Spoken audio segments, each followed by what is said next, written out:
माँ चूल्हे पर रोटियां सेक रही थी। बाहर आंगन में ठंडी हवा बह रही थी।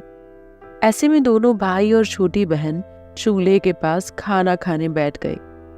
तभी बड़ा बेटा रवि बोला, बस माँ, और भूख नहीं है, मेरे लिए और रोटी मत बनाना। तभी माँ बोली, अभी जवान शरीर है, अब तुम दोनों भाई शहर जा रहे हो तो अपना ख्याल तुम्हें खुद ही रखना पड़ेगा। हाँ माँ, तुम चिंता मत करो, हम कोई दूध पीते बच्चे नहीं हैं। इतना कहते हुए रवि उठकर लोटा लेकर हाथ धोने लगा और जाने की तैयारी करने लगा। 2 दिनों के बाद गांव की मिट्टी में पले बड़े रवि और सुरेश गांव से शहर चले गए। गांव में उनका पुश्तैनी मकान था जहां माता पिता और बहन रह गई थी। रवि बहुत ज्यादा पढ़ा लिखा तो नहीं था, लेकिन उसके आगे अच्छे अच्छे पढ़े लिखे भी पानी भरते थे। छोटा भाई सुरेश ग्रेजुएशन पास करके उसके साथ ही शहर चला आया। कुछ महीनों तक रवि ने ठेकेदारों के साथ इलेक्ट्रीशियन का काम किया।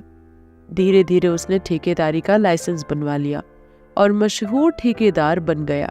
रवि को बिजली विभाग में बड़े बड़े ठेके मिलने लगे और उसकी पहुंच बड़े बड़े लोगों तक हो गई। उधर सुरेश का भी काम था। वो पढ़ाई में तो शुरू से ही होशियार था। शहर आकर उसने बच्चों को ट्यूशन पढ़ाने का काम शुरू किया और धीरे धीरे उसे ऐसी सफलता मिलने लगी कि उसने अपना एक इंस्टीट्यूट तक खोल लिया जिसमें वो अच्छा कमाने लगा। अब दोनों बेटे गांव में अपने माँ बाप के पास भी थोड़ा बहुत रुपया भेज दिया करते थे। अपने दोनों बेटों को अपने पैरों पर खड़ा देखकर आनंद जी का सीना गर्व से चौड़ा हो जाता था। अब अपने बड़े बेटे के लिए उन्होंने रिश्ता देखना शुरू कर दिया था। एक जगह बात बन गई। लड़की बहुत ही संस्कारी थी। जन्म कुंडली मिलाई गई तो पंडित जी बोले, सारे गुण मिल रहे हैं जजमान, अब तो चट मंगनी पट ब्याह कर दीजिए। फिर आनंद जी ने बड़े उत्साह से अपने बेटे रवि को फोन किया, लेकिन छोटे से गांव में रहने वाला राजा तो शहर आकर इतनी जल्दी तरक्की कर गया, जिसके बाद उसकी मिजाज बदलने लगे। गांव की रिश्तेदारी तो उसे अपने स्तर से छोटी लगने लगी थी और अपने शहर के यार दोस्तों में भी उसने खुद को भी अमीर बताया हुआ था।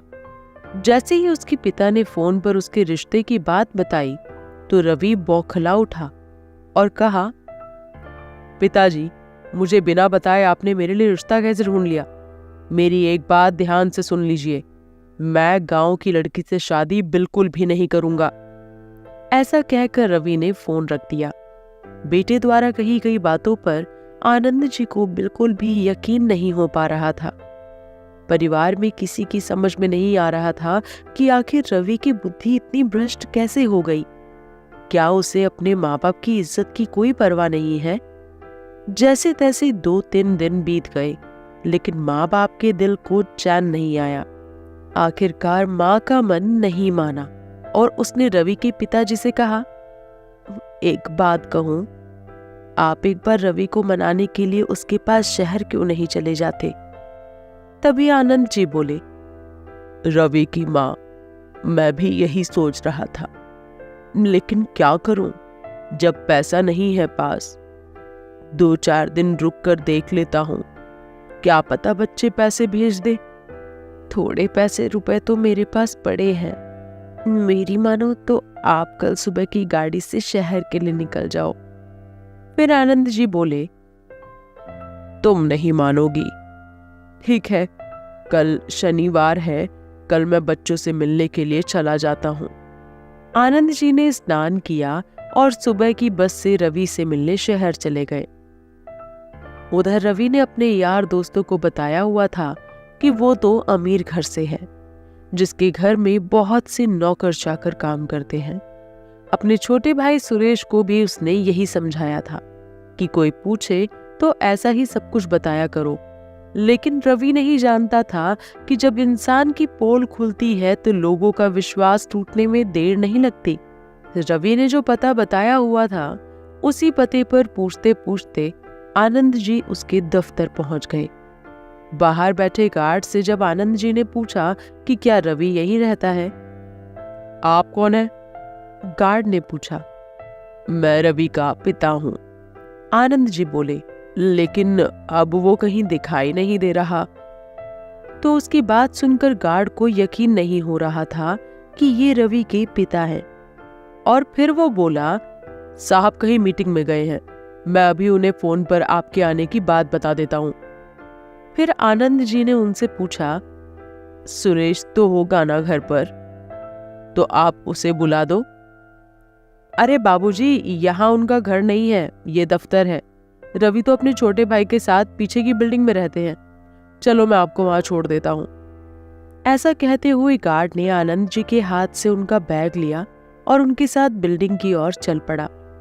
थोड़ी ही देर में वो दोनों उनके फ्लैट के बाहर पहुंच गए। गार्ड ने घंटी बजाई तो सुरेश निकलकर बाहर आया। अचानक अपने पिता को दरवाजे पर देखकर वो बहुत खुश हो गया। उसने अपने पिता के पैर छुए और गार्ड को बैग लेकर अंदर चलने को कहा। फ्लैट के अंदर आते ही आनंद जी की आंखें चौंधिया सी गई, क्योंकि इतना आलीशान घर उन्होंने अपने जीवन में पहली बार देखा था। सुरेश ने पिताजी को बिठाकर चाय पानी पिलाया और उनसे आने का कारण पूछा। आनंद जी ने सारी बात बताई, लेकिन सुरेश अपने बड़े भाई के मामले में कुछ नहीं कर सकता था। फिर बोला, पिताजी आप अभी आराम करो। आनंद जी घर की हर एक चीज को देखने लगे और फिर अलग अलग चीजों को उठाकर पूछते, ये तो बड़ा महंगा होगा ना बेटा? तो फिर सुरेश हंसते हुए कहने लगा, अब पिताजी कुछ खास महंगा नहीं है। रात के 8 बज चुके थे। आनंद जी ने सुरेश से पूछा कि रवि अभी तक आया क्यों नहीं। तो सुरेश ने बताया कि अर्जेंट काम होता है, इसलिए अक्सर भैया देर से आते हैं। ऐसा कहते हुए वो रात के खाने की तैयारी में लग गया। फिर आनंद जी ने अपने बैग से माँ के हाथ के बने पकवान सुरेश को दिए और कहा, तेरी माँ ने ये देसी घी से बनाकर दी है, तुम दोनों को बहुत पसंद है ना? तो सुरेश ने थैला पकड़ते हुए कहा, गांव से इतना सामान लेकर आने की क्या जरूरत थी? अब हम लोग ये चीज नहीं खाते। सुरेश की बात सुनकर पिता का चेहरा फीका पड़ गया। उसकी बातों से ऐसा लग रहा था कि जैसे बेटों का गांव से नाता बिल्कुल ही टूट गया। बेटा, मैंने तो मना किया था, लेकिन तुम्हारी माँ है ना, अपने बच्चों की उसे बड़ी चिंता रहती है कि शहर में ये चीज कहाँ मिलती होगी, इसीलिए ले आया। इतना कहकर आनंद जी कपड़े बदलने चले गए और बनियान और धोती पहनकर बरामदे में टहलने लगे। जब सुरेश ने अपने पिता को इस हाल में देखा तो वो तुरंत दौड़कर आया और कहने लगा, पिताजी आपने ये क्या कपड़े पहन लिए? ये शहर है, आपका गांव नहीं। आप अभी के अभी अंदर जाइए, अगर किसी ने देख लिया तो कहेगा न जाने कौन से गवार और देहाती को फ्लैट में ठहराया हुआ है। सुरेश के ये शब्द सुनकर आनंद जी से रहा नहीं गया और वो बोले, तो क्या हुआ बेटा? गवार देहाती कह देगा तो इसमें मेरी शान तो नहीं कटेगी ना? हम लोगों ने तो जीवन भर मेहनत मजदूरी करके तुम्हें पाल पोस कर बड़ा किया है, और आज तुम 2 पैसे क्या कमाने लगे, तुम्हें अपनी शान की इतनी परवाह हो गई? ये कहकर आनंद जी कमरे में आ गए। कमरे में पहुंचते ही सुरेश ने उनके बैग में उनका कुर्ता पजामा निकाल कर दिया और बोला, पिताजी आप तो ऐसे ही नाराज हो रहे हैं, आप ये कपड़े पहनो, थोड़ी देर में भैया भी यहाँ आ जाएंगे, और अगर उन्होंने ये सब देख लिया तो आपके साथ आज मेरी भी खैर नहीं होती। अच्छा, तो अब मुझे मेरे ही बेटे का डर दिखाएगा? देख बेटा, तुम्हारी तरह पढ़ा लिखा तो नहीं हूं मैं, लेकिन फिर भी तुम्हारा बाप हूं, और इस रोक टोक को मैं आज भी सहन नहीं करूंगा। ये बात सुनकर सुरेश को अपनी बातों पर शर्म आने लगी। वो बोला, गलती हो गई पिताजी, चलो छोड़ो इन बातों को, आप हाथ मुंह धो लो, मैं खाना लगाता हूँ। आनंद जी हाथ मुंह धोकर बाथरूम से बाहर आए तो पूछने लगे, बेटा इस घर में मंदिर कहाँ पर है? मुझे संध्या पूजन करना है। तो सुरेश बोला, पिताजी वो सामने वाला पर्दा हटाइए। जैसे ही आनंद जी ने पर्दे को हटाया तो सड़क के दूसरे किनारे एक विशाल मंदिर नजर आ रहा था। तो आनंद जी ने पूछा, बेटा क्या तुम घर में पूजा पाठ भी नहीं करते? नहीं पिताजी, यही से हाथ जोड़ लेते हैं, इतना तो समय भी नहीं मिलता। फिर आनंद जी ने कहा, बचपन से तुम्हें हमने यही सिखाया था कि सुबह नहा धोकर पहले भगवान की पूजा करनी चाहिए, लेकिन शहर में आकर तुम्हारी बुद्धि तो एकदम ही भ्रष्ट हो गई है।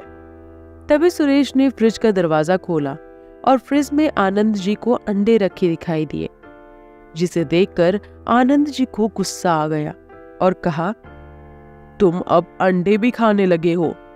जिस घर में अंडे बनते हैं मैं वहां का खाना नहीं खाऊंगा। ये बात सुनते ही सुरेश परेशान हो गया। उसने फटाफट अंडे उठाकर बाहर फेंक दिए और फिर अच्छी तरह से हाथ मुंह धोकर आ गया और बोला, पिताजी मैंने सब फेंक दिया, अब तो खाना खाएंगे ना? तभी आनंद जी बोले, तुम लोग शहर में आकर अपनी मर्यादा ही भूल गए हो। अपने धर्म के संस्कारों में रहना अच्छे इंसान की पहचान है। रात के 10 बज चुके थे, लेकिन रवि अभी तक घर नहीं पहुंचा था। जब आनंद जी ने उसके बारे में पूछा तो सुरेश ने बताया, भैया तो कभी कभी 2 बजे तक घर पहुंचते हैं और अगर ज्यादा देर हो जाती है तो वो ऑफिस में ही रुक जाते हैं। फिर आनंद जी ने कहा, क्या वो वहां दारू भी पीता है? इस बात पर सुरेश की नजरें नीचे झुक गई और फिर बात पलटते हुए बोला, आप खाना खा लीजिए, ठंडा हो जाएगा। आनंद जी ने जवाब दिया, बेटा मैंने सोचा था कि बहुत दिनों बाद बेटों से मुलाकात हो रही है तो एक साथ बैठकर भोजन करेंगे, लेकिन तेरे भाई को तो अपने पिता से मिलने की फुर्सत भी नहीं है। मेरे लिए रसोई घर में ही चटाई बिछा दे, मैं यहीं बैठकर 2 फुलके खा लूंगा। सुरेश ने तुरंत वहां चटाई बिछा दी और अपने पिताजी के लिए गरम गरम भोजन परोस दिया। फिर आनंद जी बोले, बेटा खाना तो तूने बहुत अच्छा बनाया है, चलो इतना तो सीख लिया तुमने। तो सुरेश बोला, जी पिताजी, खाने लायक तो बना ही लेता हूँ। खाना खाने के बाद आनंद जी ने कहा, रवि को आने में बहुत देर हो गई, अब मैं ही उससे मिलने के लिए उसके दफ्तर में जा रहा हूँ। आनंद जी के साथ सुरेश भी अपने भाई रवि के दफ्तर पहुंच गया। दफ्तर के बाहर पहुंचते ही उसने अपने पिताजी से कहा, पिताजी आप भैया से कुछ मत कहना, नहीं तो आज बहुत बड़ा बवाल हो जाएगा। वैसे तो शराबी लोगों के मुंह लगना भी आपकी शान के खिलाफ है, अब आपकी इज्जत आपके हाथ में है। लेकिन आनंद जी को समझ में नहीं आ रहा था कि आखिर सुरेश उनसे ये सब बातें क्यों कह रहा था। क्या मैं नादान हूं या फिर कोई बाहर का व्यक्ति हूं? ऐसा सोचते हुए आनंद जी ने दरवाजा खटखटाया। अंदर से रवि ने दरवाजा खोला और अपने पिता आनंद जी को देखते ही गुस्से से चिल्लाया, कौन है आप? इस समय मेरे दफ्तर के बाहर क्या कर रहे हैं? तभी सुरेश बोला, अरे अरे भैया, ये आप क्या कह रहे हैं? पिताजी गांव से आपको मिलने आए हैं। पिताजी? अरे किसके पिताजी? हमारे पिताजी तो गांव के सबसे रईस व्यक्ति हैं, ये गवार मेरा पिता नहीं है। मुझे तो लगता है शराब मैंने पी है और नशा तुझे हो गया है। आनंद जी का गुस्सा 7वें आसमान पर चढ़ गया। उन्होंने कड़कती आवाज में बोला, अरे बेशरम, शराब का नशा इतना हो गया कि अपने बाप को भी नहीं पहचानता। उनकी जोरदार आवाज सुनकर अंदर से 2 और नौजवान बाहर आए और सुरेश से पूछने लगे, कौन है ये गवार और रात में ठेकेदार साहब को परेशान क्यों कर रहा है? उनकी ये बातें सुनकर आनंद जी को गुस्सा आ गया। वो बोले, क्या तुम्हारी माँ बाप ने अपने बड़ों से बात करने की तमीज नहीं सिखाई? अपने पिता जैसे इंसान से ऐसी अभद्र भाषा में बात करते हैं। पर तुमसे क्या शिकायत, जब अपना ही सिक्का खोटा हो तो दूसरों से क्या कहना। दरअसल रवि के यार दोस्तों को तो यही मालूम था कि उसके घर वाले बहुत रईस हैं, इसलिए उन्होंने सोचा कि ये शायद रवि के नीचे काम करने वाला कोई मजदूर होगा। उन्होंने रवि से कहा, सर, इस मजदूर का जो भी हिसाब किताब है वो करके इसे चलता करो। फिर रवि ने कहा, अरे तुम्हें तो पता है इन लोगों का, काम धाम करते नहीं है। ऐसा कहते हुए रवि ने सुरेश को नोटों की गड्डियां दी। ये देखकर आनंद जी तुरंत वहां से निकल आए और सुरेश भी पीछे पीछे चल दिया।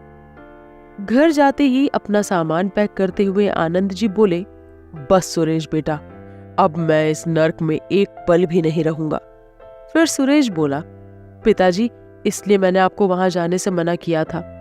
उनकी ऊंची समीते के लोगों में उठना बैठना है और पैसा अच्छे अच्छे को बदल कर रख देता है।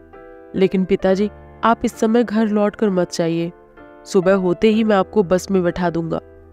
आनंद जी को खुद पर ही बहुत ज्यादा गुस्सा आ रहा था कि आखिर में वो वहां गए ही क्यों और अब जाकर अपनी पत्नी को क्या जवाब देंगे।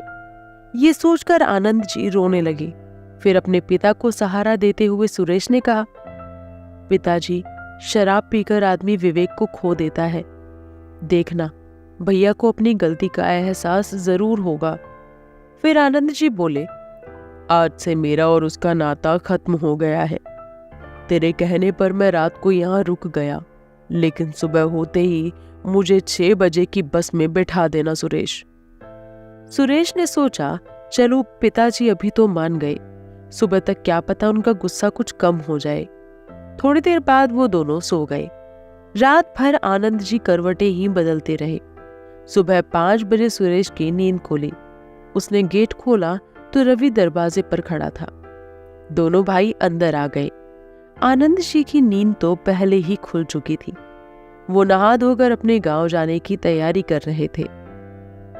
भाई, पिताजी कहाँ हैं? रवि ने सुरेश से पूछा तो उसने कहा, भैया, आपने कल जैसा उनको रूप दिखाया है, आपको क्या लगता है कि अब वो यहाँ रुकने वाले हैं? वो गांव जाने के लिए तैयार हो रहे हैं। रवि ने कहा, सुरेश, कल शराब के नशे में पिताजी को न जाने क्या क्या कह दिया। मुझे ऐसा नहीं करना चाहिए था। अब मेरी समझ में नहीं आ रहा कि मैं पिताजी से कैसे मुंह से बात करूं। मुझे तो याद भी नहीं कि कल मैंने नशे में क्या क्या बोल दिया। आनंद जी बाहर निकल ही रहे थे कि रवि उनके सामने पहुंचा और पिताजी के पैर छूकर जैसे ही प्रणाम करने लगा तो आनंद जी उसे फटकारते हुए कहने लगे, आप कौन हैं? मैंने आपको पहचाना नहीं। ये सुनकर रवि का चेहरा शर्म से लाल हो गया। उसने अपने पिता के पैर पकड़ लिए और बोला, पिताजी, कल मुझसे मेरी जिंदगी की सबसे बड़ी गलती हो गई। मैंने नशे में न जाने आपको कितना भला बुरा कह दिया। इसके लिए मैं आपसे माफी मांगने आया हूं। आनंद जी बोले, ठेकेदार रवि, बहुत घमंड है ना तुझे अपने पैसों का। बस इतना समझ ले कि कल रात को तेरा बाप सदा के लिए मर गया। अब तेरा मेरा कोई संबंध नहीं है। मैं गरीब जरूर हूं, लेकिन तुझ जैसे शराबी से कहीं ज्यादा इज्जत है मेरी। दूर हो जा मेरी नजरों से, नालायक। अब मेरा बेटा केवल एक ही है। रवि अपने पिता के चरणों में गिर गया और ऐसे झुककर खड़ा हो गया जैसे कितना आज्ञाकारी बेटा हो। आनंद जी ने सुरेश से पूछा कि ये घर किसका है? तो सुरेश ने कहा, ये मैंने ही किराए पर लिया है। भैया तो ऑफिस के काम से बाहर ही रहते हैं, कभी कभी ही यहाँ आते हैं। आनंद जी ने कहा, तो ठीक है, आज मैं यहीं रुक जाता हूँ, क्योंकि अगर आज गया तो गांव के लोग क्या सोचेंगे। आज के दिन सुरेश ने भी काम से छुट्टी ले ली और पिताजी को घुमाने ले गया, जहां उसने अपनी माँ और बहन के लिए कपड़े भी खरीदे। रवि ऑफिस गया था, मगर आधे दिन की छुट्टी लेकर लौट आया और दोपहर के खाने की तैयारी कर दी। जब सुरेश और आनंद लौटे तो ये सब देखकर हैरान रह गए। साथ ही रवि ने अपने उन दोस्तों को भी घर बुलाया जिसने कल रात को उनके पिताजी को भला बुरा कहा था। रवि के उन दोस्तों ने भी आनंद जी से अपने किए की माफी मांगी, प्रणाम किया और चले गए। उसके बाद रवि ने खाना परोस दिया। वो जितना अपने पिता के नजदीक आ रहा था, पिता के दिल में उसके प्रति क्रोध कम होता जा रहा था। जैसे ही उसके पिता खाना खाने बैठे, तो आनंद जी ने पूछा, ये खाना किसने तैयार किया है? तो सुरेश बोला, क्यों पिताजी, अच्छा नहीं बना क्या? लेकिन रवि जान गया, उसे मालूम पड़ गया था कि उसकी दूसरी गलती भी जल्दी पकड़ी जाएगी। फिर आनंद जी बोले, भोजन तो बहुत अच्छा बना है, लेकिन ऐसा भोजन तुम तो नहीं बना सकते। ये किसी संस्कारी महिला के हाथ से बना भोजन लगता है। ये सुनकर रवि हैरान रह गया कि ये बात पिता को कैसे मालूम पड़ गई। तभी सुरेश ने पूछा, पिताजी, क्या रात का भोजन अच्छा नहीं बना था? अच्छा बना था, लेकिन इतना अच्छा नहीं। जब सब लोगों ने भोजन कर लिया तो रवि ने हिम्मत करते हुए अब तक का सबसे बड़ा राज अपने पिता के आगे खोल दिया और कहा, पिताजी, आपने बिल्कुल सही पहचाना। ये भोजन हमने नहीं बनाया, ये आपकी होने वाली बहू ने बनाया है। ये बात आनंद जी को मजाक लगी। फिर वो बोले, हाँ, आजकल चल भी कुछ ऐसा ही रहा है। बच्चे चुपचाप शादी कर लेते हैं। माँ बाप को तब पता चलता है जब नाती पोते हो जाते हैं। अब रवि का डर थोड़ा कम हुआ।